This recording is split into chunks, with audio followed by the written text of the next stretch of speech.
everybody, welcome back. It is Monday, September 16th, 2024, and you're listening to episode 195 of the Midnight Film Society. Your host, Damian Sherman. Joining me today is... Derick McDuff. On today's show, fall is upon us, and so are many of the films Derick and I went over last week in our fall movie preview, including My Old Ass and The Substance. But before that, we'll go over some movie and TV news, dive deep into what we've been watching, check in with our Letterboxd assignments, and get my reaction to my summer movie wager punishment. Right into the show, midnightfilmsociety@gmail.com, Bicycle on Threads, Midnight Film Pod on Instagram, subscribe on Pocket Cast, YouTube Podcast, Spotify, rate and review it on Apple Podcasts, tell a friend, family member, or stranger. What's up, man? How we doing? We are doing well. Quick note for the listeners. If you are worried that you have accidentally hit last week's episode, Don't worry. This is episode 196. Yes. Damian just forgot to change it in his show notes. So we are on episode 196. You got the title right in the doc. The podcast 196 is the title. Yeah. But you just, in the notes and what you just said verbally was 195. So just... rest assured, people, you're good. You have not fallen into a time warp as of yet. Time warp again. Yep.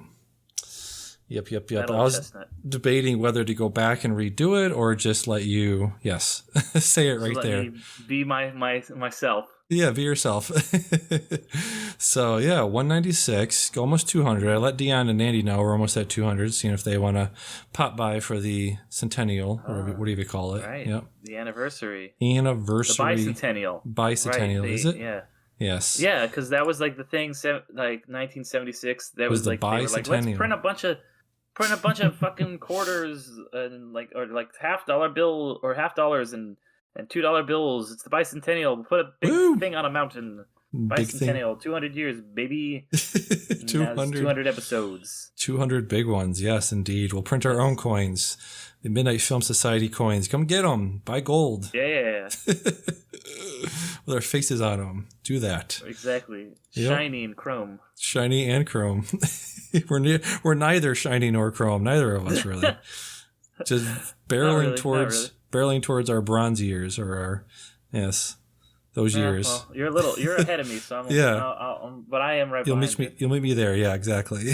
I am in my mid-30s. Exactly. Watch out, ladies. So, anyways, a little bit of news this week. I know you're not a trailer guy, you're not a previews guy. You like to see things fresh and new, unsullied, as they say, without seeing any spoilers for anything. No images, no sounds, no previews. A couple things came out this week. One of them, hot off the press, just came out today. Last of Us Season 2. Last of Us Season 2 trailer. Full trailer came out. I think they had a little teaser trailer a couple weeks ago. Full-ish trailer for Season 2 of Last of Us. One of the best things of, what was it, 2022, right? 2 years ago now? Oh my God, that sounds right. I don't know. Time, the last 5 years have been just... I don't even know. I got a thing from my friend. He was like, my 5-year anniversary is coming up. I was like, Jesus Christ, that's 2019 was 5 years ago. Fuck. That possible? So I have no idea. Yeah, could be somewhere. Somebody. There's no way to know. Some intrepid reporter will report back to us what date that actually came out. But looks good. Looks like some good stuff. It has. Whenever I see stuff like this, where it's like apocalyptic or dystopian. Fiction or media, whatever.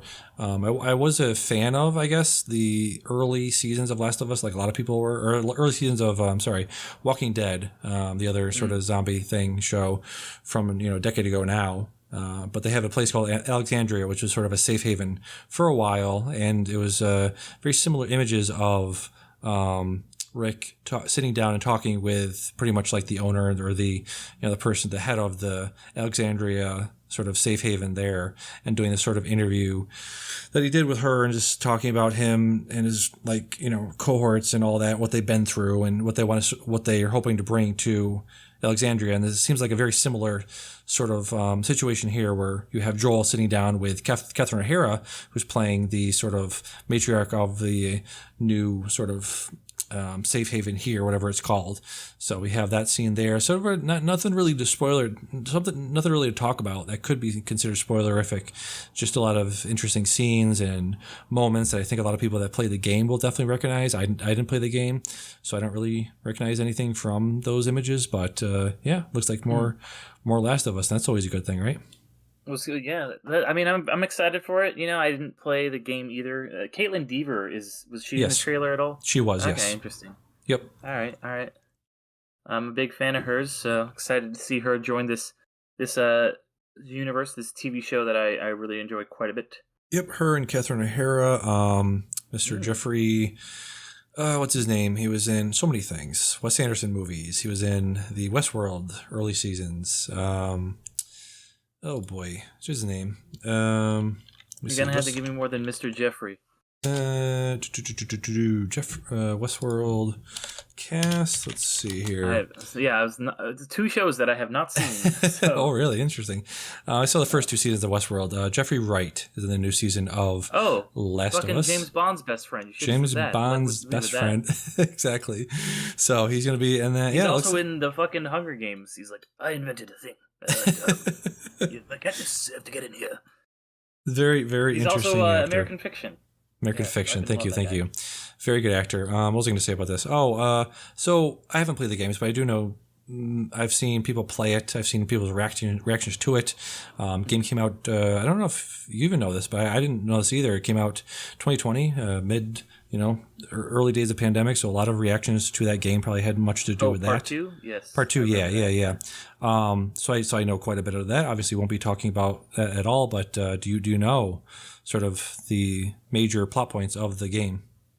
I know, unfortunately, more than I would like to, but I don't want to say them here. No, I was just curious in terms of like you going into it and knowing that stuff. Are you trepidatious? Are you thinking basically what I'm thinking is like, are they going to try to, adapt a little bit differently to go a different direction? Not like, narratively, but just in the way it happens. Do you think they'll just do it shot for shot? How do you think that stuff's going to play out? Probably about the same as the first season. They'll keep most of the broad strokes, but they'll change some of the details, as with any adaptation. I'll put it this way: I don't think anything that I know is going to get changed because I only know the very, very, very broad strokes. Yeah, I don't think so either. And it's just that game and the moments that we're alluding to were not well received, and just a lot of that stuff was not well received by terrible people. Obviously, it's not like what do you call it? People always famously chill on the internet. So, especially video game fans. Almost none of the criticisms were valid, like criticisms. They weren't in good faith criticisms, but it is something to be considered when you're readapting something that was received that passionately and that vociferously, and that had a lot of reactions to not just the events of it, but just Caitlin Dever. I think the reactions to Caitlin Dever being hired for this role, and that's always an interesting thing to think about. Is like the character in the game. I forget her name, but she's obviously stands out for her her physical attributes of being this very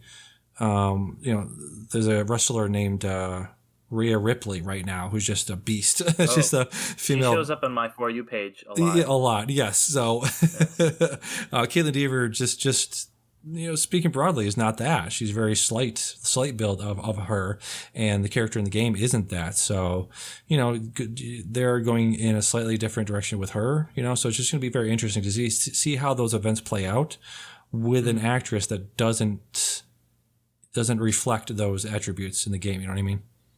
Yeah, I mean, but Caitlin Dever can still be like a badass. Like thinking of her on Justified. She kicked a lot of ass on that show, despite being 5'0" and also like 12 at the time or whatever. True. Yeah, I haven't seen the show, but I have heard good things about it. So yeah, definitely looking forward to seeing that out. Probably, I'd say mid 2025. This trailer is coming out late September, so if it's just a teaser trailer now, I can probably, if I had to guess, I'd probably say around March or April of next year. That's probably when that stuff's going to start dropping. Yeah. Yeah, checks out. Yes. So with that, I don't know if you have any news you want to talk about, but there wasn't really any notable actors passing away or anything.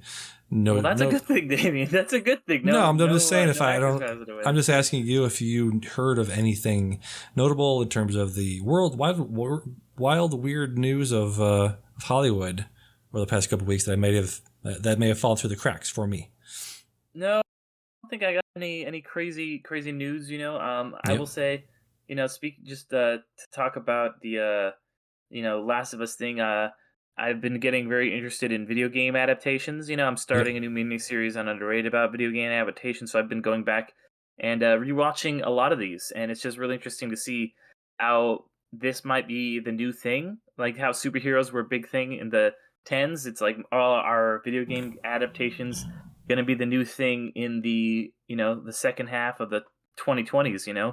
There's been so many this year, even like obviously on TV, but also in theaters. Some good, some not so good, but a lot of them are making a lot of money, which has not been the case in the past. And it's just interesting to see how far these things have come. Do you think that video game movies are going to be the next big thing? Yeah, probably just based on you have Gen Z kind of coming into their own. Like they're probably, I would say the average age of a Gen Zer is probably late 20s now. So you have like Five Nights at Freddy's that did fairly well because of probably Gen Z grew up with that. Minecraft is obviously the movie coming out pretty soon that they grew up with. So I think a lot of the success of these movies is doing no small part to Gen Z.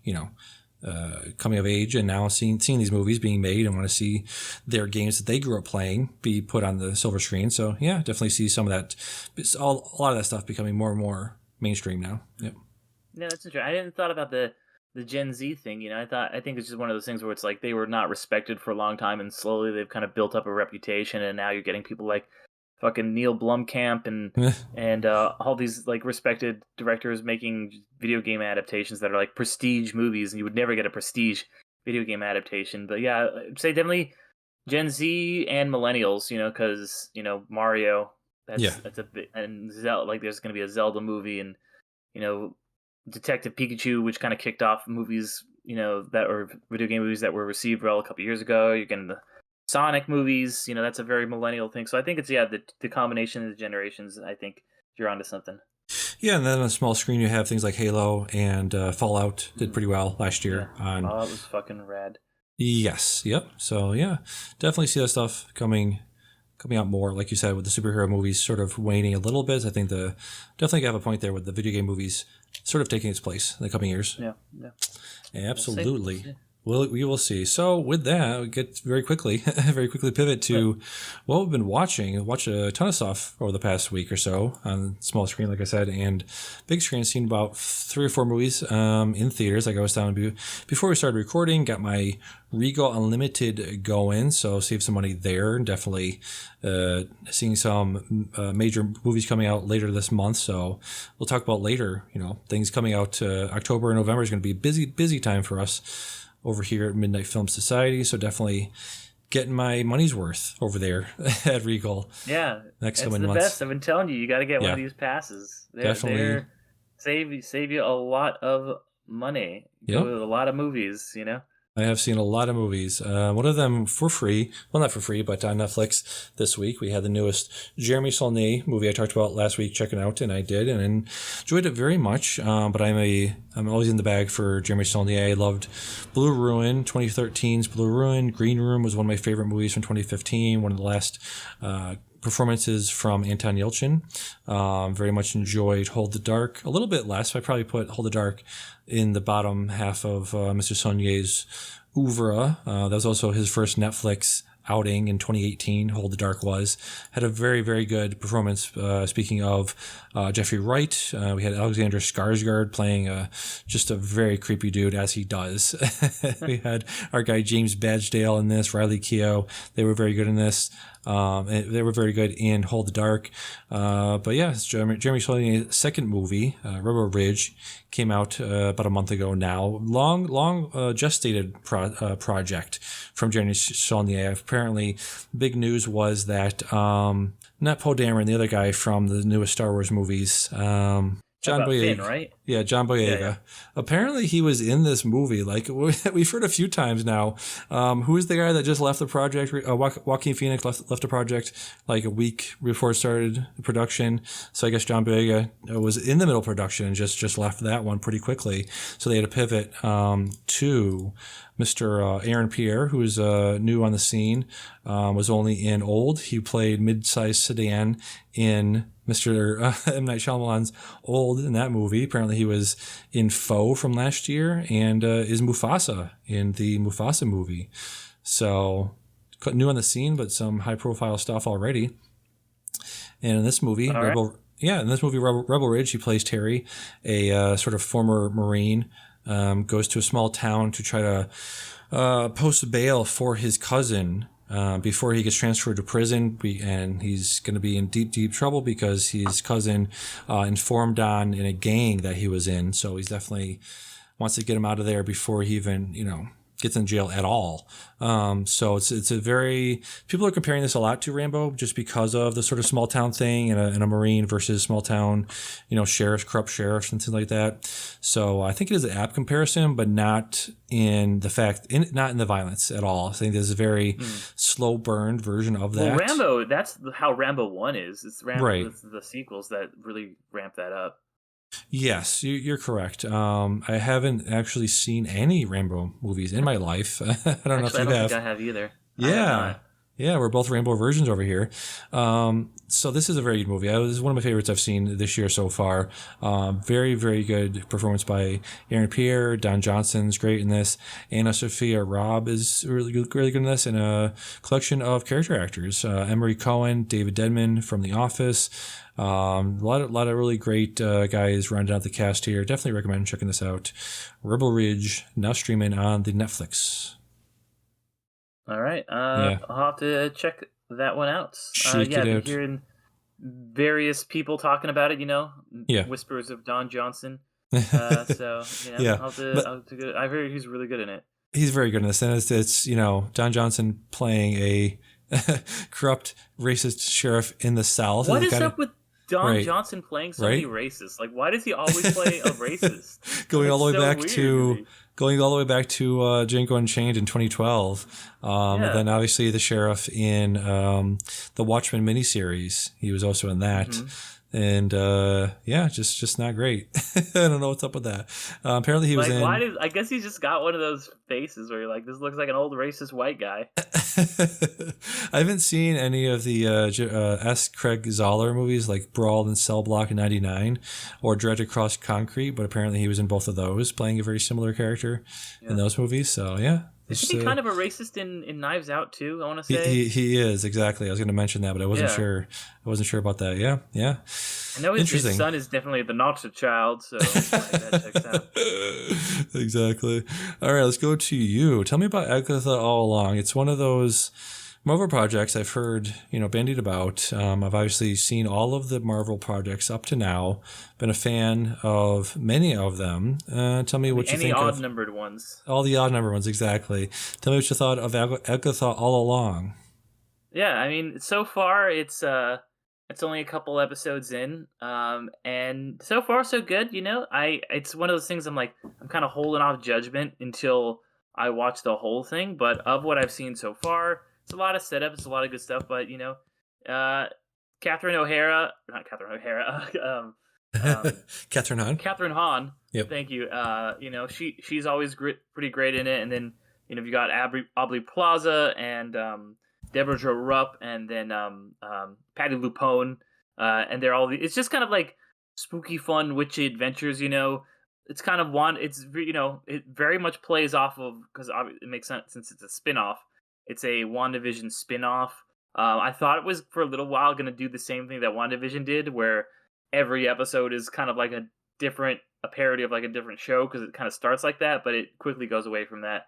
But yeah, I was interested in it. I like it. I like whenever there is a side of the Marvel Cinematic Universe that is different than what we've seen before, and all this witchy shit is definitely different than anything I've seen. So I am enjoying it so far. Nice, very cool. And this is, treading along lines that they've done a couple of years ago. I think we've talked about it before. One of our favorite things we've seen was the Werewolf at Night. So Werewolf definitely by night. Werewolf at night. Werewolf at Night. You know, it's how they operate. Werewolves at night. I mean, you can't really be a werewolf at day. That's not going to work. No, I mean, sometimes you get that moon during the day, and you're like, oh, cool, the moon during the day. Yeah, daytime moon, exactly. Aubrey Plaza been fucking killing it lately. Been in a lot of things. Yeah, Megalopolis. I'll talk about a movie she's in. My Old Ass. Agatha All Along. She was in a movie called The Black Bear with Christopher Abbott. One of my favorite things from 2022. Yeah, she's fucking killing it. Yeah, she's having a moment, man. She's having a moment, so good for her. Absolutely, loved her since back in the day. You and me loved them goth girls, and she was goth light on Parks and Rec, right? Yes, very much so. Yeah, Parks and Rec. That was where myself and a lot of other people were differently introduced to her, and just she's great. She's amazing. Yes, very cool. Let's go back to me for a couple of things. Kinds of Kindness. Finally saw this. Obviously the Yorgos Lanthimos second feature in as many years. Late last year came out with Poor Things, rave reviews, award winner. And then he was like, well, this is what else I got. What do you think about this? You like that? Well, this is some weird shit. What do you think of this? This is also starring Emma Stone, Margot Qualley from Poor Things, William Dafoe from Poor Things. I'm trying to check out the rest of the cast, see if there's anybody else from Poor Things. I don't believe so. Jesse Plemons was not in Poor Things, correct? I don't believe so. No. Let me see. No, I don't see anybody else in there. So adding from Poor Things, we have Hunter Schafer in this. We have Hung Chow in Kinds of Kindness, and we have Joe Alwyn rounding out the cast in this. This is now streaming on Hulu, which is where I saw it. And this is long, and it's like a anthology movie. It's three separate stories. The cast plays different characters in each story, but there is sort of I don't know what you even call it, like a thread running through them of it kind of takes place in adjacent universes or parallel universes. You see similar themes and characters popping in and out of each of these stories. Very strange, very off-putting a little bit, and just very odd camera angle, as Lanthimos does, camera angles, camera lenses, so many things just thrown at you in this 164-minute odyssey, really. I really didn't know what to make of it. I put it 3 stars on Letterboxd. I really do think, Derick, that this is going to be one of those things I revisit in the years to come and sort of, think about differently and maybe rate it higher later on. But right now, just like, what the fuck was that? What was it about? What was the point of it all? But very, very good performances. Very, diverse performances from Emma Stone and Jesse Plemons, and just a very interesting thought experiment about giving our bodies over to companies, even the best companies, the companies with the best interests at heart. I mean, not good interests, but better interests at heart of trying to take care of their employees. Even those exploit their people unwittingly, and just how trying to separate yourself from the company and trying to be like, well, trying to have a work-life balance, and the company being like, fuck that. If you want to have a work-life balance, you can basically fuck off and die if you want to even try that. So I think that is one of the things exploring here. So in that way, it did sort of work for me. But yeah, just very, very long, very long. I think cutting it down would have improved this greatly for me. But highly recommend checking it out if you have Hulu. Might as well. Okay. All right. Yep. It's been on my list. It's one of those things. It's long. It's long. That's the main reason I haven't watched it. Because there's a lot of stuff that I want to watch. This is definitely included in that, and I wanted to watch in theaters. I never got to in theaters, and I haven't watched it in Hulu for a lot of the same reasons. Yes. One more thing before we go back to you. One of my favorite things I've seen this year is called Dinner in America. It's directed by Adam Reamer. Stars Kyle Gallner, and he's the reason. He's sole reason I watched this because he was in this year's Strange Darling, and this is apparently the number 8 most watched movie on Letterboxd this week, primarily because of Kyle Gallner and probably the accessibility of it being on Hulu. This is let me just read the synopsis on Letterboxd. An on-the-lam punk rocker and a young woman obsessed with his band go on an unexpected and epic journey together through the decaying suburbs of the American Midwest. So it is very much that. It's very much like, remember that movie from like 2012, I want to say? I forget who directed it. God Bless America is very much like a fuck, modern culture, fuck the suburbs, fuck annoying people, sort of that sort of thing. They had a movie I mentioned last time, I Don't Feel at Home in This World Anymore, from Macon Blair, who wrote and directed and starred in it. It's very much of that. It's like suburbs and consumerism and fast food and normal life. Fuck all that. Society, man. Society, Joker. bro. Joker. We live in a society, bro. But it is very funny. It has very funny moments. Very catchy song that Kyle Gallner and his co-star Emily Skeggs, they get together, and he's in a band, and so they sort of go back to his house and they record a song together on an 8-track, and it's a very good song, very catchy song. I've heard it on TikTok a lot because it's getting more attention, being on Hulu. Very, very good one of those. Very, short-ish, 106 minutes of Kyle Gallner being this dirtbag guy, fuck everything, but his stone of heart melts when he meets Patty. So yeah, very, very good one of those. One of my favorite hidden gems that I've discovered this year. So definitely recommend checking out Dinner in America. Okay, I had to look up who that guy was, and I was like, oh, it's the dude from fucking Jennifer's Body. Jennifer's Body, yeah, exactly. He's very good. He has one of those faces, right? You're just like, oh yeah, I know him. He was in Smile as well a couple years ago, 2022. Did not see that. Didn't see that. They're making a sequel though. They Keep are smiling. Indeed, yes, yeah. Smile too. Keep smiling. They're like Smile too. What if this time it was Lady Gaga? I think pretty much that's you nailed it. That is what that movie is going to be about. All right, let's go back to you. So when I was making the notes, I was trying to Google "reform!" all in capital letters, and I couldn't find anything. So you're gonna have to tell me what this is. That does not surprise me. This is as a longtime listeners will know, I'm a very big fan of John Boyes, who does the documentaries with his signature style, usually sports documentaries about the history of the Seattle Mariners, or the last year of the Bobcats when they were owned by Michael Jordan, or before they were owned by Michael Jordan. No, it was when they were owned. It doesn't matter. But he does these very distinct documentaries. He recently started a Patreon, and I am not subscribed to it as of yet. And he did 3 episodes. It's the Patreon. He's basically releasing things that are less sports adjacent, stuff that he wouldn't normally be able to do through the main channel, SB Nation. Yep. And this was on the history of the Reform Party, and it just finally dropped to non-subscribers this week. So I watched episodes 2 and 3, which were the new ones for non-subscribers. And yeah, it's really fucking interesting. It's really good. It's this interesting look at American politics, outsider American third-party politics in the 90s going up to the 2000 election. With basically this group of weirdo outsiders who had nothing in common other than the fact that they didn't really fit into either political party.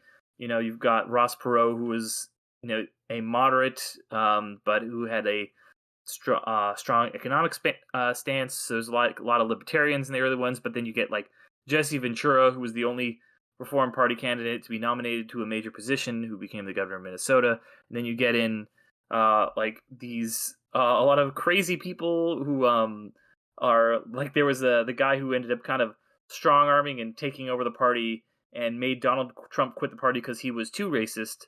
What's his name? Pat Buchanan. Oh, yes. Who is a real fucking piece of shit. Yeah.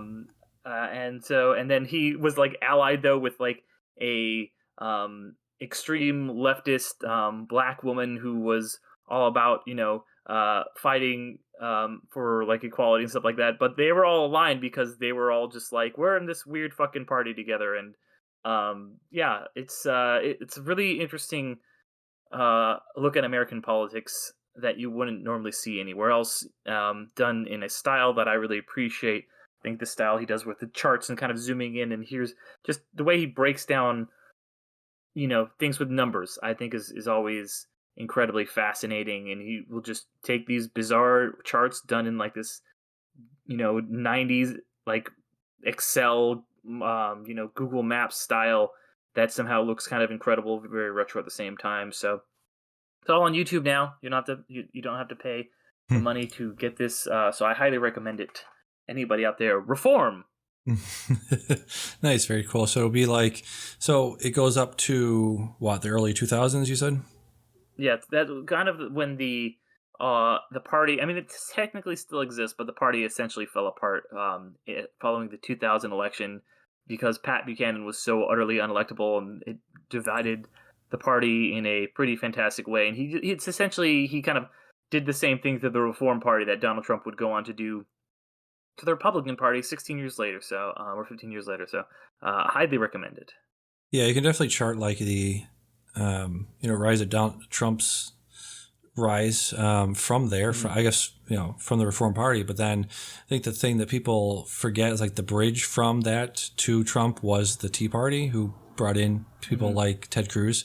So you can definitely chart the rise of that, like fuck everything, fuck taxes, fuck small government, fuck big government, fuck any programs that are meant to help anybody. Yeah, it's all corrupt and they're all spending too much money. The Reform Party was not that. It was a whole just weird hodgepodge of. I mean, There was that, but there was also the exact opposite of that happening at the same time in the same party, which is why it's so weird and fascinating. Yeah, no, a lot of parties have like strange bedfellows at a certain point in its lifespan. But yeah, you can definitely like so much of the things that people vote for when they vote Republican is like it's mainly you have so many crazy people in there now, and there's, like you said, this documentary probably does a very good job of that's the thing I always try to get across to people. It's like there's always been fucking nutty people in the Republican Party, some of the Democrat Party, but you have, like you said, Jesse Ventura. Like, did he run? So you're saying he ran out of the Reform Party and that's how he won his seat? Is his yes, he was the Reform. He's the only member of the Reform Party to ever win a major political office. Interesting. Yeah. So. Yeah. It's interesting because he has this like XY axis where it's like where you are to the left and to the right, like socially and economically, and he charts them on there. But he also charts them on a Z axis, so going like upwards, on how weird they are. So, it's pretty great. Nice, very cool. So check that out. All right, let me talk about a couple things here. We got a movie called Good One, very small, very indie movie. I didn't look up the cost of this movie, but if I had to guess, it might have even been less than $1 million. Directed by India Donaldson. Let me see if I've recognized anything she's done. No, very very newish filmmaker, around my age. Was born in '85. So the movie is an old filmmaker. Okay, all right. The synopsis is: on a weekend backpacking trip in the Catskills, 17-year-old Sam contends with the competing egos of her father and his oldest friend. So this was very relatable to me, just because I was listening to something today where they were talking about on the Fighting in the War Room podcast, talking about a movie I'll talk about in a second, My Old Ass, which is, I think a lot of people have this difficulty of relating to any person younger than them, and relating to, this is the second movie I've seen about a 17, 18-year-old person where they're just like, do people really act like that now? And was I acting like that when I was a kid? And yada, yada, yada. And I don't know, I just feel like my younger self is like directly, I can reference a lot of the feelings I had when I was that age. And I can very much relate to the things that she's the character in this movie, Sam, is going through, where she's very much, for the first time in her life, realizing that her parents are flawed people, and they have problems, and what their problems were, and who kind of was at fault. That she's sitting around the campfire, and her dad is talking about the divorce, and she's listening to what he's saying, and she's like, she didn't say anything, but you can see in her face that she's like, oh, I didn't realize he did that, or said that, or did that thing. So very good movie from that point of view, of just get at that point in your life where you realize that your parents are full dimensional people with interior lives and interior feelings, and they aren't perfect people. So that's very interesting from that point of view. And it's also getting into this like scenarios where you're with an adult, and an adult says a weird thing, and you're like, oh, and the person is in this, the character in this movie is very, I think, emblematic of younger people today, of they advocate for themselves, and they know, I think more so than any other generation, of what's appropriate to say to a young person, just in general, and being very good about sticking up for themselves and saying things like that wasn't okay. And so there's not really a spoil anything, because there's not really much of a spoil in this movie, but she approaches her dad about what her dad's friend said the night before, and it's one of those moments where you're holding your breath and you're like, please, Dad, please say the right thing, please be sympathetic. And I'll just say he doesn't really be sympathetic, and you're like, come on, fucking really? So the movie is very much about calling out people's behavior. I think there's many points in this movie where you can point to moments where the father calls out the friend's shitty behavior at one point, but then doesn't at another point. And it's also about, like, there's a point where they're camping and somebody else comes across their campsite, and they're like, okay, we'll just camp over here like 20 feet this way. And the daughter's like, can they not be here? And the dad's like, it's fine. So it's very much about like what you're going to say in the moment, and sticking up for your daughter, and sticking up for people you love. And yeah, very, very good. Very good one of those. Very good 89-minute little indie drama called Good One. Yep. It's in theaters right now? It is in limited theaters. It was in my little indie Great Barrington art house cinema called Triplex. So if you're in the Berkshires, check out the Triplex in Great Barrington. They were a nonprofit theater. I got a membership there, so definitely check them out if you're in the area. Very cool. I'll have to see if it's playing anywhere around here. Yeah. And I'll just say this India Donaldson, looking at them, I know it's not them, but her picture looks like it goes in the square hole person. Like, I was like, wait a minute. That's very funny. So one more movie, the biggest movie of the week, one of the biggest releases of the year.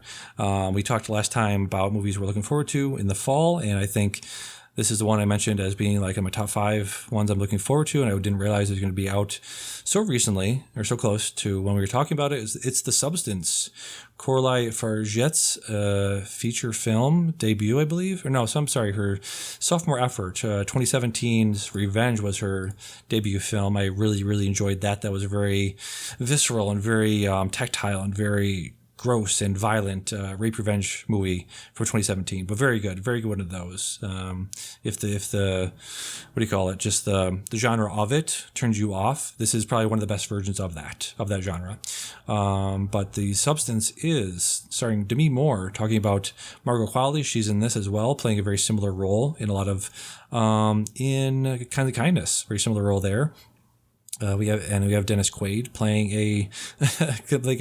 a guy named Harvey. So if that name rings a bell, it's pretty much that guy he's playing in this movie.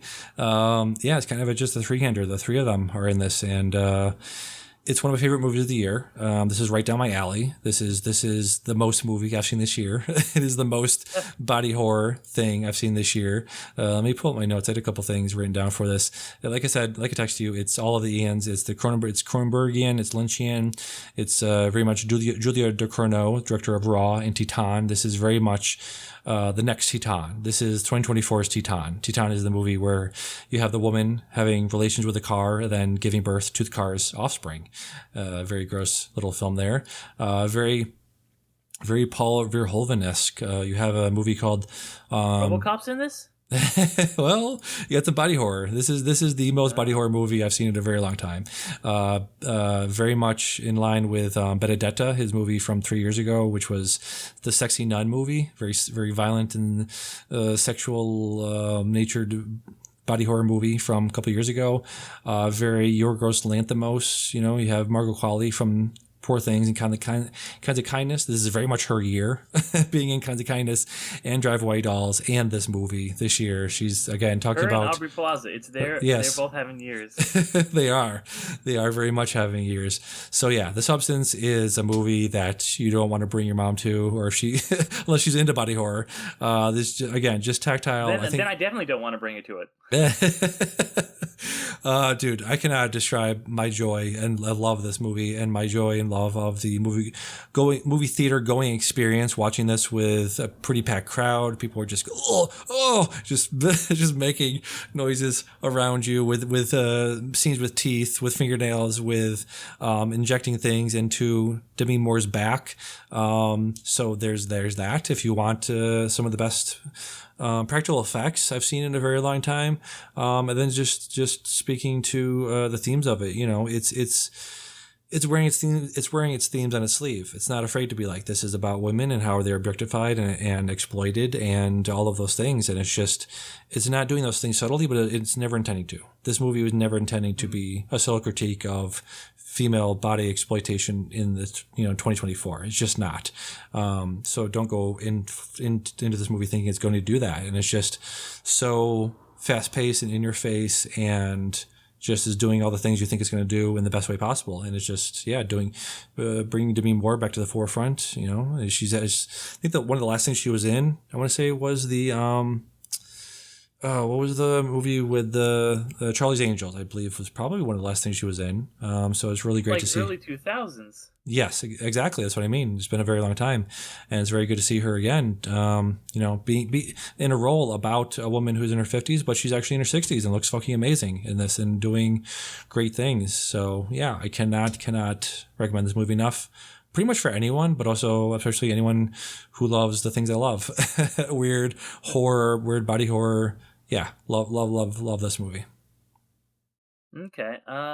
Yeah, I remember I wanted to see this. I've been really busy with a really big project that I'm writing, so I have not been able to get to as many movies as I wanted. I almost went and saw it last night, and then I was debating on seeing it today, maybe doing a doubleheader, but I ended up just going with the one movie, which I'll talk about in a sec instead, which is probably a lot more my vibe, but I do want to see this really badly. And I also add that when you texted me about it, you said, let me pull it up so sure, I can yeah. get it the right. receipts. You said The Substance is gross, haha.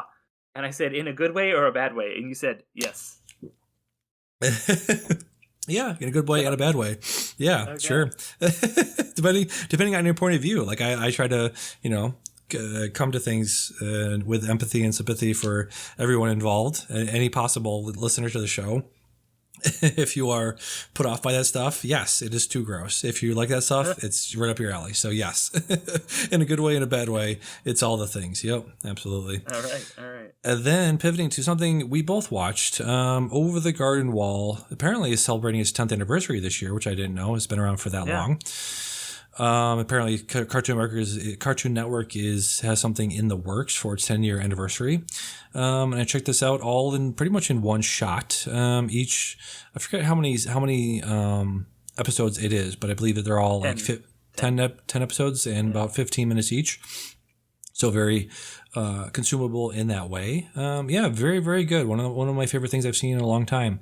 The obvious comps is, cozy Ghibli animated things, right? And just quirky, whimsical in that way. Really fantastic voice acting by Elijah Wood and Colleen Dean, but there's so many more voice actors than it has on Letterboxd. You've been watching. You're like, is that fucking Doc Brown? Like yep. You're like listening. Yes, you're just like, guy. Hold on, yep. There's a lot of that. You're like, oh, there's that guy. There's that guy. Oh, there's that person. Yes, I loved it for that. I loved the music. I had the music pulled up here, the specific one, Into the Unknown. Really, really incredible, like cozy fall lyrics and sounds and acoustics, and yeah, just loved everything about this. You as well, right? Oh, yeah, I did too. Yeah, like I just kind of watched this on a whim, randomly. Did you watch it because you'd seen me watching, or was it just a coincidence? Yeah. Didn't you talk about it last time, I believe, or no?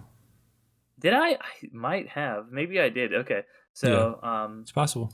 dang. I mean, I'm starting to lose my memory. I'm an old man now. Yeah. But yeah, I'll just, in case I did, I'll just, say like, yeah, this is really great. It comes out of that. I don't know if I'd call it Ghibli-esque, but it kind of, it's that same family tree that came from Flapjack, of like all those really great shows in the like the tens, the early tens that Yeah. Cartoon Network was doing. Yep. Adventure Time and Gravity Falls, and of Yes. course this as well. And yeah, so it's just very cozy, very good for fall. Yep. Fall is starting, and it's like a, it's a set at that time of year, like you say, cozy vibes, spooky, maybe a little bit too mature for a kid, but yeah, for like a little kid, but yeah, it's fucking weird and great. So yeah, Yeah. I'm glad you watched it and you enjoyed it, because yeah, it's one of the things you can watch a couple episodes before you're going to work, or you can like knock it all in one go. So it's interesting. So I really enjoyed this. I'm glad we're on the same page with that. Yeah, I like just talking to a little bit of the specifics of it. I think one of my favorite episodes was the one where it's You're all right. I did talk about this last week. yeah. Yes. So. Sorry, people. Yeah, that's okay. The episode where it's the whole small village with, they're all like pumpkin people. They're all skeletons, but they have pumpkins over them. And I loved it because it was just like one of those where this seems creepy. Oh, they're bad people. Oh, they're just going to let us leave. Oh, we just got to do a little bit of housekeeping for them. That was really great. And then just the whole kind of wraparound of it where, it's got that like, it's a metaphor for death or whatever. And that's cool. And it ended really well. I loved the character of his brother, who was just like this eternal optimist. I love that sort of character in anything that they're in.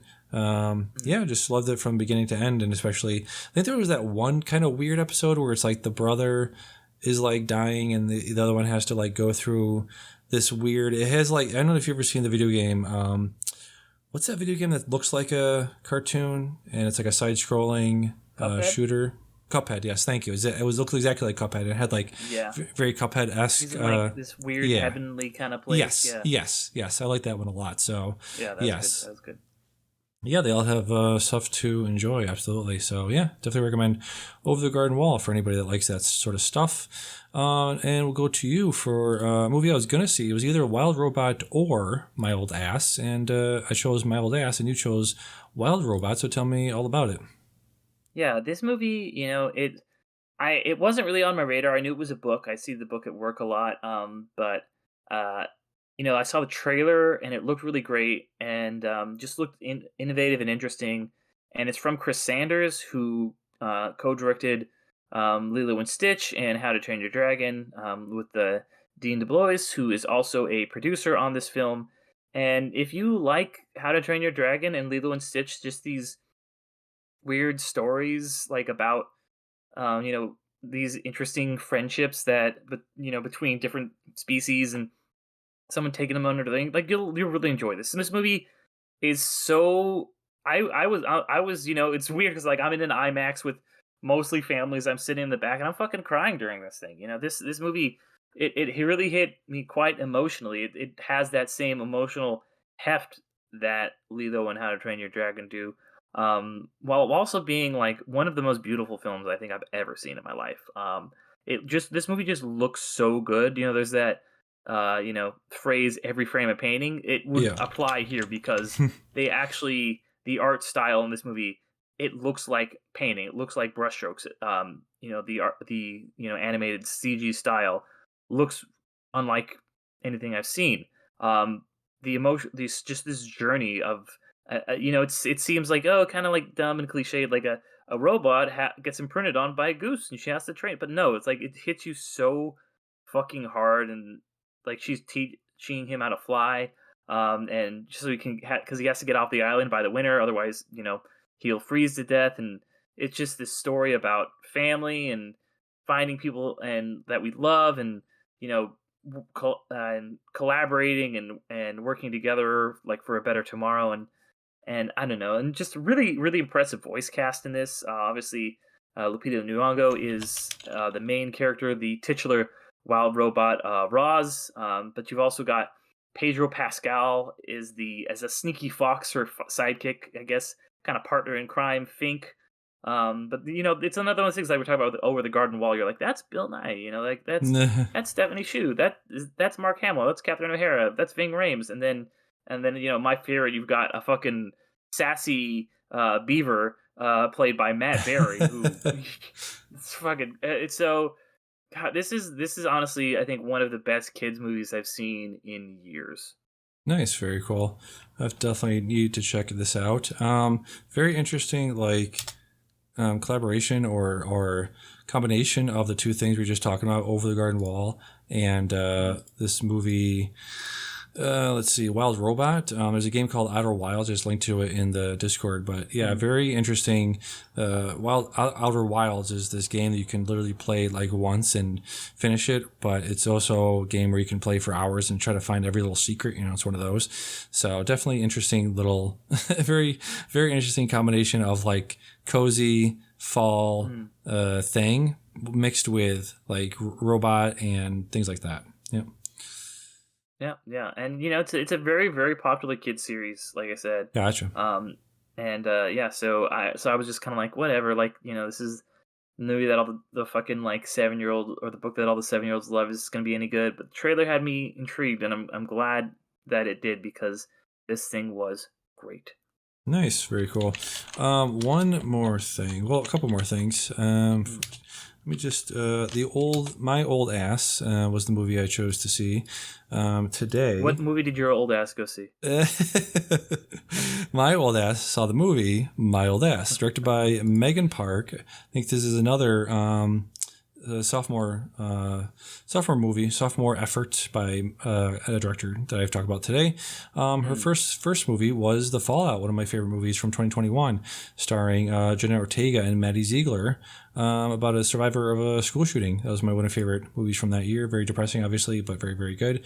And her second feature I enjoyed equally as much. And speaking of, you said things that made you cry in the theater, this one didn't make you cry, but it got very close. This is a movie about Maisie Stella plays Elliot, and when she goes on a mushroom trip, she summons her 39-year-old self, played by Aubrey Plaza, again having amazing couple of years. And so they have one of those discussions of what would you say to your younger self, and it is the sort of the things you would imagine you would say to your younger self. And one of the major things was she was like, avoid any guys named Chad. And she's like, well, okay, just as you do. That's just good advice in general. So she says that and some other things like, oh yeah, we'll go to school and we'll go to grad school and we'll do this or that thing. And then of course your younger self is like, that's weird. Why would I do that? I'm not that person. I wouldn't fall in love with a boy. I'm gay. And she's like, well. But yeah, just it has that saccharine thing that a lot of what's his name? Forrest Gump director guy has. Bobby Z. Bobby Z. That's yeah, that's sort of saccharine, just savor the moment, be nice to your parents, do all that stuff. And it's, it's kind of overplayed, and it's very, easy to just say that stuff like Frank Capra, old timey, be good, dude, and be good, and good things will happen to you. It's like, okay. But it has that also Coda feel, and also Everything Everywhere at Once, 2 Oscar winners. I don't think this is going to be nominated for an Oscar, but it definitely treads along those similar lines of just being appreciate what you have, be good to the people around you. So it's definitely, even though it's overdone a little bit, and it just seems like on the face something that wouldn't work, because that's essentially all it's saying, but says it very, very well, and very well acted by Aubrey. Probably one of my favorite performances by Aubrey Plaza I've seen in a very long time. Okay. I'm trying to find the actress that plays her mother. She has a very good monologue in the last third that very much got to me. So yeah, definitely recommend checking out My Old Ass. Right, definitely. Yeah, I wanted to check it out. Yeah, and it's something I just didn't have time for movies these past couple weeks. And this one is one of the ones that if I can't get out to the theater soon, I will try and see for sure. Yes, yeah. So definitely one of those that would fall under the radar if you weren't aware of it. Yep. Yep. So that is pretty much everything I've seen. I'll just shut out Industry again very quickly. It's getting close to the end of the season, and it had probably one of my favorite episodes of the show so far. It does that thing that I don't know. You've probably seen Derick multiple times, but it's just all right, buddy. He just said a thing in chat. Sorry, I couldn't help it. This is Industry. This is the 7th week in a row you've shown Industry in class, which is very funny. That was just made by somebody. That was made by me. You made that. Oh, very good. Congratulations, Billy. I saw it on the show notes, and I was like, well, yeah. Just had to make that very quickly. Nice. I had to do it. Yeah, quickly. You had to do it to him. What was I going to say? So there's several times I've seen this in like movies or TV shows, and again, I think I've talked about this before, where twists will come out of nowhere for me because I'm very bad at predicting twists. So it had one of those moments in the show, but it was one of those where the character is backed into a corner, and it was one of those where they are completely out of options, and I'm one of those people where it's like, oh my god, how's Batman gonna get out of this one? He's just he's in this tank full of gas or full of acid. He's in the Batman. There's sharks attacking him. I saw a clip. He has shark repellent. I saw a clip from Batman Forever, and I forgot how the movie starts with the safe from the bank, and Two-Face pulls it out of there, and they're like on the helicopter is dragging the safe along, and the safe starts filling with acid. I'm like, what the fuck? That's so random. But and the guy's just like the goat who's just like, boiling acid, oh no. So ridiculous. But anyways, they have this part Industry where the guy's just the whole what do you call it? It's called Pure Point, and they're basically just falling apart because they invested in this not a crypto scheme, but basically was like some 27-year-old crypto guy had this what do you call it, eco sensitive company, or trying to make a sustainable jigmabob, whatever you want to call it, just coming out of thin air, just inventing something, and it got overvaluated, and they invested too much in it, and it blew up in their face, and now they're on the hook for billions of dollars, and the company is basically on life support, and they're trying to look for investors, and they're trying to call like the Bank of England to try to get them to bail them out, just like in 08. So that's very much in referencing 08, a lot of them being like, well, you fucked up back then, and we're not going to do this again for you, and in the last minute something crazy happens, and I won't spoil it, but it's one of those like, okay, I actually didn't see that coming.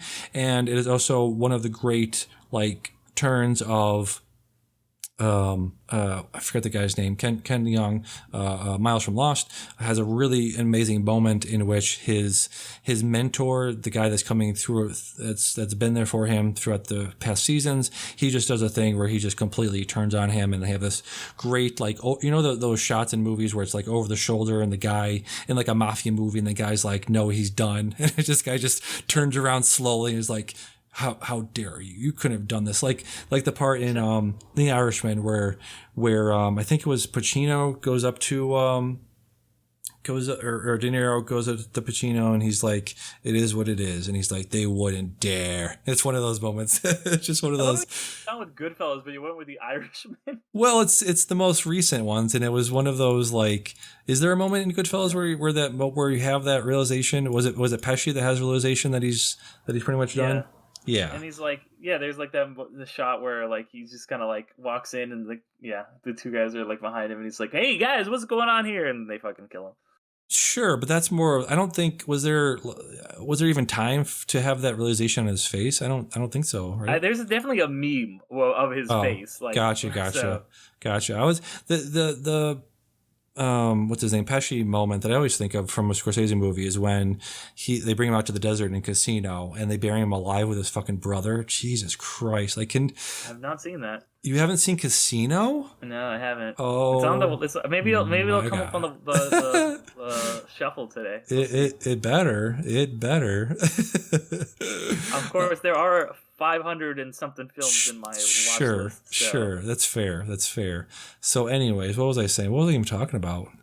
Somehow got. I don't know. You were talking about like Pacino looking over his shoulder. Oh, just Industry had one of those moments. One of those classic. Guy knows he's fucked and can't believe that the guy he tutored, fucked him over in that way. So, Industry, do it. Check it out.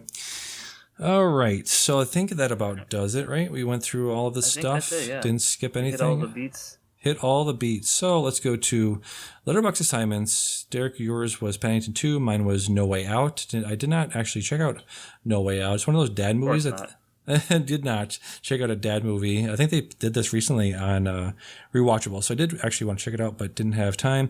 But you did check out Paddington 2. Did you watch the first one or just the second one? Just the second one. It's one of the few movies that I was able to get around to watching. And you know what? I was like, listen, I watched fucking Amazing Spider-Man 2 for this shit. Yes. I'm not going to miss Paddington 2. Paddington, yes. So, but yeah, man. So I just watched the second one because that was the only one that was in my watch list. And, I'm sure the first Paddington is great, but people always talk about Paddington 2 being one of the all-time great movies. There's that whole thing in Unbearable Weight of Massive Talent about how good of a movie that is. And so I get it. Like, that was a fucking great movie. It was much like The Wild Robot, just like an incredible kids movie. Like, this movie had it all. On the surface, it's like, this is a great kids movie about a bear who goes around and kind of inspiring everybody to like be better people. But it's also got like heists and shit in it, and like fucking Hugh Grant is like doing his own Ocean's 11 fucking shit where he's dressing as nuns and stuff. And it has like the ending is, I was like, am I watching a Mission Impossible movie or Paddington 2 right now? Because the ending is like a chase sequence on a fucking train, including like they jump between multiple trains and they get on the top and they're chasing each other down, and the train and one of the cars goes off a cliff into the water at one point. And yeah, I mean, just a fucking fantastic movie. This movie, like, this movie had everything, man. Like, what more could you possibly want? I don't know. And if anybody does, then you need to fucking rewatch this movie because it was a blast. All the performances are great. Ben Whishaw as Paddington. He's got that. Oh yes, I'm a bear and I just do what my aunt said to be nice. He's great. All the supporting cast is good. Already mentioned how fucking great Hugh Grant is as just like the fucking evil. He's so good in later in his career just being like a real devious, charming but devious fellow.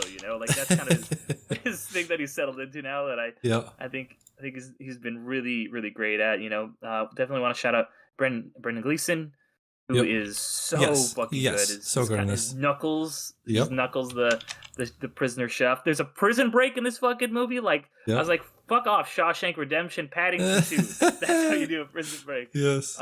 So yeah, I mean, I can see why this is considered one of the all-time great movies because, God, this movie fucking rolled. Yes, indeed. Some great names. Brendan Gleeson plays Knuckles McGinty. Knuckles McGinty, yeah. Hugh Grant was Phoenix Buchanan. Yeah. Yes, Phoenix Buchanan. Peter Capaldi plays Reginald Curry. Right, yeah, he sucks. He sucks in this movie. He does suck in this movie. Exactly. So yeah, glad you liked it. Probably one of the best assignments, right? So far? Right, yeah, definitely. Like, I've had some good ones. I've had a couple stinkers, but I've had a lot of really good ones, and this is definitely up there, and I would say the top percentage for sure. There's been some other really good ones. Red Shoes, Sex, Lies, and Videotape, just last week Munich, but this is right up there with those. Yes, that was good for you. Now let's talk about some poo-poo caca for me. Speaking of worst things I've been assigned, people have been assigned on the show. We have Jupiter Ascending, which was the assignment for me for losing Summer Movie Wager. I do regret it not so much. My regret is not as much as it would be because it's one of the Wachowski films I still needed to see other than Speed Racer, which I sent you a tweet today that Mr. Speed Racer himself, what's his name? Emil Hirsch did a painting of his Speed Racer guy. Oh man! If I was ever on Twitter, then I would have been very excited. Yes, exactly. So, Jupiter Ascending from 2015. I also listened to the Blank Check podcast from 2016, which they were doing the Wachowski oeuvre, all the Wachowski films. So you would know what to think of it. so I would know exactly what to think of it. Exactly. Yeah. Can't have original thought in this brain whatsoever. Just can't have that. No, it's very interesting. I don't know if you've ever gone back to listen to a podcast from almost a decade ago, but it is very. I have listened to a lot of those older episodes. I listened to their Speed Racer and their Cloud Atlas one. I don't know if I listened to their Jupiter Ascending one though. Yeah, it was very interesting to listen to because I think a lot of the stuff they said still holds up. I think a lot of the effects of this movie really do hold up. I'm just talking specifically about the CGI. I think the CGI really does hold up. As far as like what would you call it? The set, so the action set piece choreography, but also like just, man, that's the stuff that really dates this movie in terms of like, if you asked me, it was this movie from 2015 or 2005, I would have said probably 2005, just based on specifically a lot of the alleyway fight scenes with Channing Tatum, a lot of the very first sort of action set piece, quote unquote set piece, being in that surgery room. I always bristle against any scene like that where you have a guy who can sort of do anything, but is just like fighting in a way where he's like powerless in a strange way because he can shoot guns and has like a shield and he has like super powered rocket shoes. Yeah, robot shoes. Rad. They were pretty he's rad. He's part dog too. He's like a wolf. And Mila Kunis is like, I love dogs. It's a great line. Everyone loves dogs. Everyone knows that dogs have. Yeah, they look like that and have those abilities. I forgot the joke they made on the blank check, but yeah. So yeah, Channing Tatum in this movie looks like a dog. So he's apparently part dog. So before I knew that, I was assuming he was some sort of either goth, dark elf, pixie person. I'm not sure what, but that's how he's. If anybody haven't seen this movie, he's got eyeliner on, he's got elf ears, he's got a goatee. Apparently there was something they mentioned in a blank check, there's something some sort of prosthetic they had on his jaw to make him look a certain way, so that was inhibiting his let's say acting. Let's hope that's what inhibited a lot of his acting in this movie. They should have thrown that on Eddie Redmayne. He needed a little bit of inhibition. Whew, Eddie fucking Redmayne. Like, I feel like Eddie Redmayne is probably one of those actors that every time he appears on screen, I'm like, dude, tone it down to like at least 7 notches. If you watch Dinner in America, they have this phrase that they always repeat: you need to take it down a notch. And Eddie Redmayne, my friend, you need to take it down several notches almost every time. I'll say probably Trial of the Chicago 7 was my most tolerable of him because he was the least Eddie Redmayne in that role.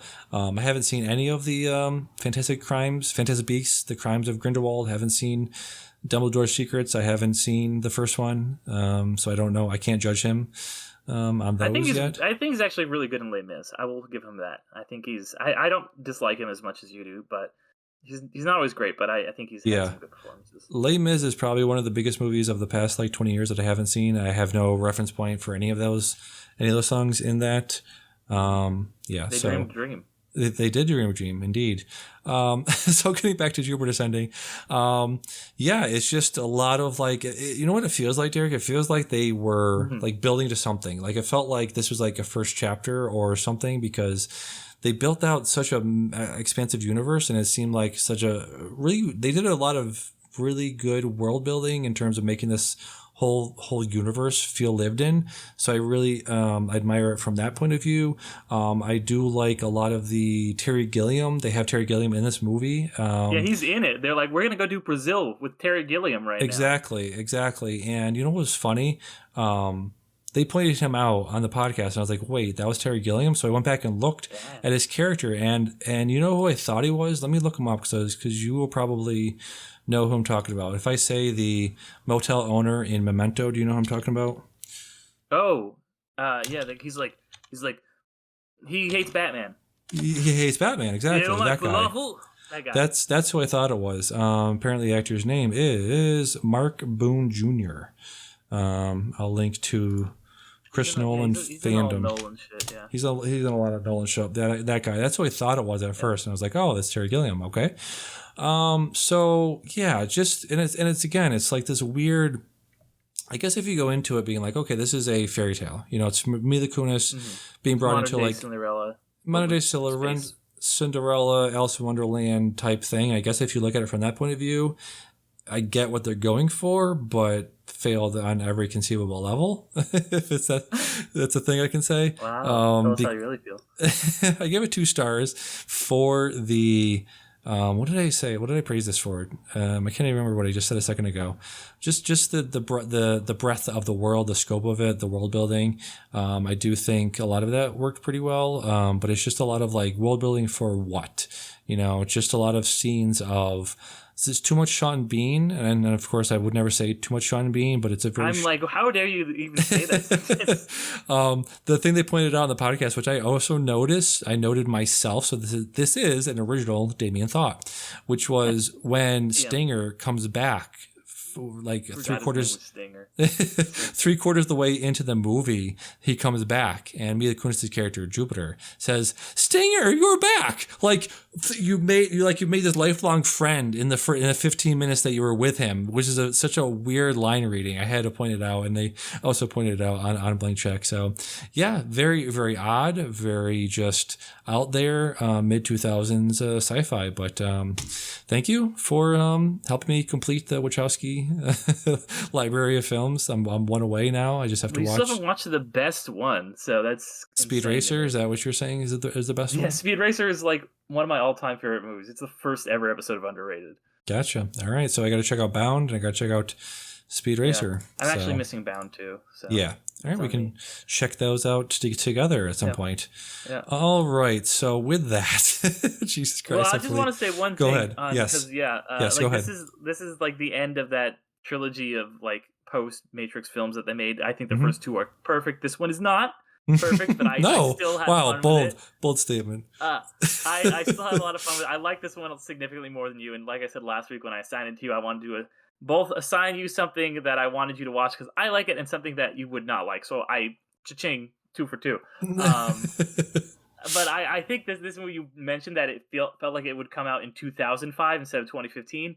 And I remember when I walked out of this movie for the first time, I was like, if I had seen this movie when I was 15, so if it had actually come out in 2005, I was like, it would have been my favorite movie. Unfortunately, I saw it when I was 25 instead of 15. Right.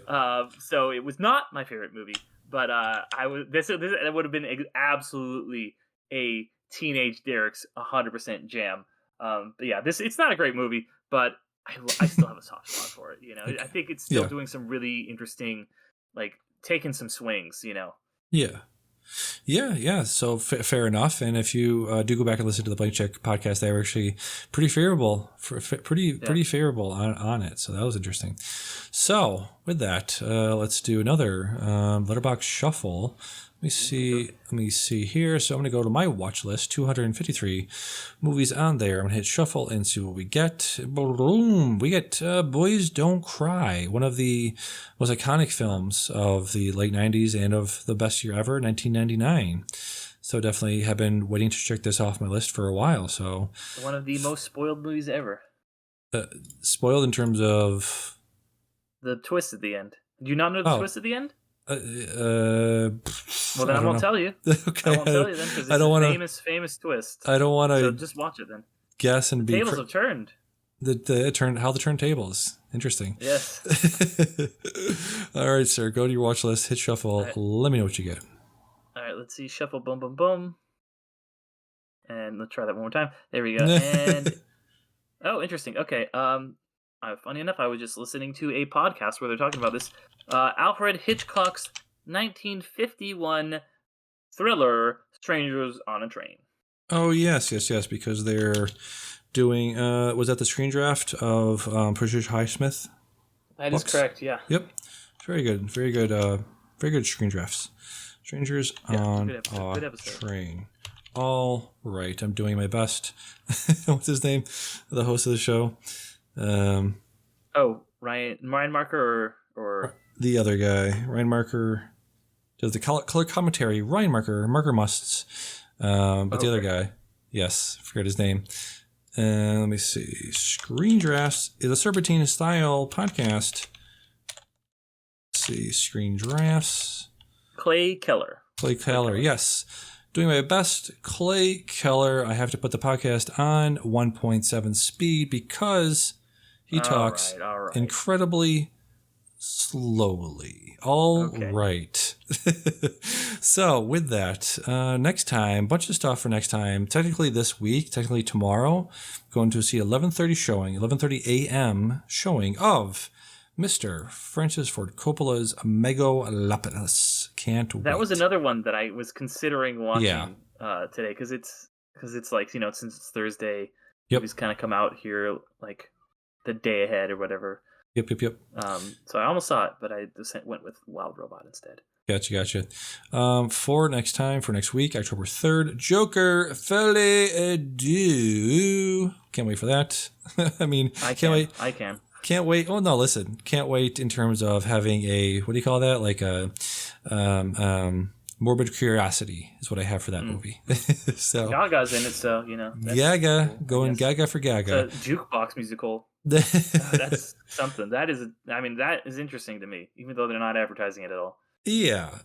In my research for what's coming out next week, I saw a movie called Operation Blood Hunt, and I had to put it on the list. What the fuck is that? I had to put it on a list just for the synopsis, which is on Letterboxd. Check this shit out, man. Synopsis is: prolific expert of the occult and whiskey, Reverend Conti accompanies a ragtag group of military rejects to a remote South Pacific island to investigate the disappearance of Marine units stationed there in 1944, said to be at the hands of the Japanese Imperial Army. Talk about a run-on sentence. Upon speaking with the island's inhabitants, they soon discover the Marines have actually been massacred by a group of lycanthropes known to most as werewolves. So kind of spoiling the thing there, maybe, but yeah. Interesting. And then we also have VHS Beyond. Speaking of weird horror anthologies, we got I think it's a yearly output now from Shudder. I believe it's a Shudder original now. VHS Beyond is going to be coming out next time, so definitely looking forward to that.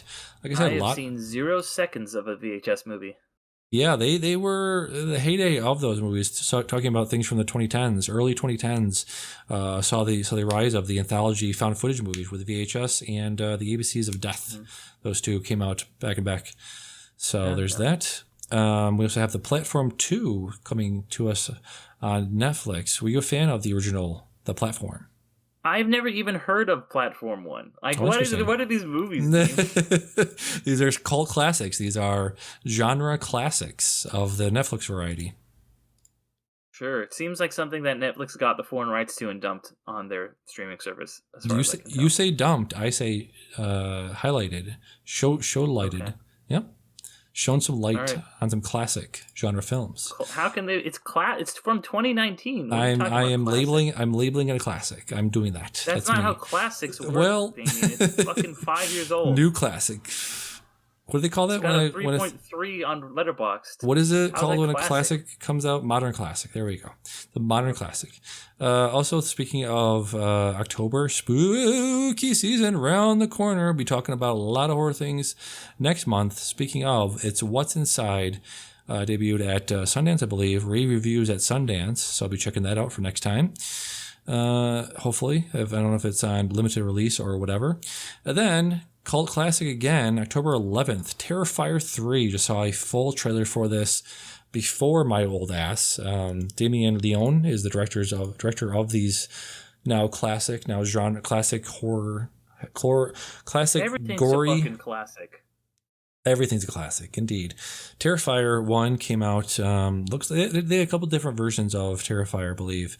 2016, I think, is the one everyone goes back to. He comes from some anthology movie, I think. Yes, All Hallows Eve, I believe what it's called. Yeah. Yep. What's another thing? I've seen 0 seconds of this franchise. Yeah, this is not up your alley or up many people's alleys because it's pretty much just blood and guts and gore. I think what's the term for that?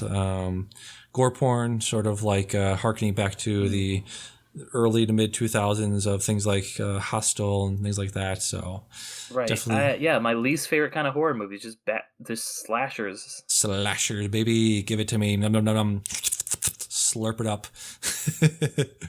Also on October 11th, we have Piece by Piece, again, going back to the fall movie preview. Looking forward to that from Director Morgan Neville. I'm actually very, did you talk about curiosity. This is the movie that I'm really curious about. The fucking Rel like Lego biopic. Like, Lego biopic. Yep. What is that even going to be? What is it exactly? Saturday night, coming out October 11th. Again, our list of stuff looking forward to, and We Live in Time. Yep, Saturday night. Looking forward to that. Morbidly curious about that. And then directed by Jason Reitman, who is a good director and the son of Ivan Reitman, who knew all those guys. So yeah, sort of. Yep. Genetically engineered to make that movie. And that's what people said about Ghostbusters, but oof, yeah, yikes. One more before we get out of here. We Live in Time, again, talking about movies we previewed last time from John Crowley, director of such things as Brooklyn, The Goldfinch, yep, and We Live in Time. And that one episode of Black Mirror where Josh Hartnett murders his whole family. Spoiler alert. Yeah. Aaron Paul and Josh Hartnett starred in that. Yeah. It was all right. I'm very much looking forward to some new Black Mirror. Apparently they're going back to their roots, as they say, for the new season. So yeah, one last thing was the We Live in Time. Definitely looking forward to that. Andrew Garfield and Florence Pugh are on the press tour, doing interviews for that, and they were talking about how there's a scene in this which made the director of photography cry so bad they had to stop for a minute there to let him collect himself. So that seems interesting. All right, so that's everything to look forward to in the coming weeks. So with that, I'm going to go back to my other doc, which I forgot to copy and paste all of the stuff, just like I did last time. Let me see. Go back to another one. Podcast, Medium, Substack. Check out all the written reviews I've done this year for bike riders. Did a long review for bike riders, challengers. That's probably stuff we'll see come Oscar season, right? Bike riders, challengers, stuff like that. We were talking about that last time of things that were. I think we'll definitely see challengers come Oscar season. Absolutely. So check out all my long form reviews on Letterboxd and my Medium blog there, damian.sherman.medium.com. Film essayist on YouTube. I just passed the 2,000 follower threshold finally on Letterboxd, so follow me there if you want to get me to 3,000. Midnight Film Pod on Letterboxd, collecting on all the people like Pokemons. Go to Spotify for podcasters. Get them all of my interviews: Cinematech, B.R. Yeager, Anthony Glagos, Connor Kilpatrick, and Josh Flanagan. Derick, what's your good plug? My plug, as always, is the Underrated Movie Podcast, where I talk about every other Monday that this show does not come out. I come out with an episode covering an underrated film. Obviously I mentioned a few of them here, but last week was Mortal Engines, which was a film that I quite enjoyed, where in a post-apocalyptic future where people are relying on the tech of the past and things are run by crazy warlords. This young woman seeks revenge for the person who murdered her mother and disfigured her, and so she's going to kill this person who's also sort of a father figure to her, and kind of makes her way across the wasteland, making an unlikely friendship with a guy from the place she is trying to infiltrate to kill this guy. And the next week I'm doing the same thing. It's going to be covering Furiosa. So, sometimes things kind of line up like that. And I know what you're thinking, Furiosa. It's a pretty new movie. Is it underrated yet? And I'm like, you know what? Fuck it. This is my show. Yes. That movie did not make a lot of money at the box office. I think it's already underrated. And I'm also going to be on vacation that week, so I kind of had one. I've got one in the tank before I start a new miniseries on video game adaptations. But those are going to be.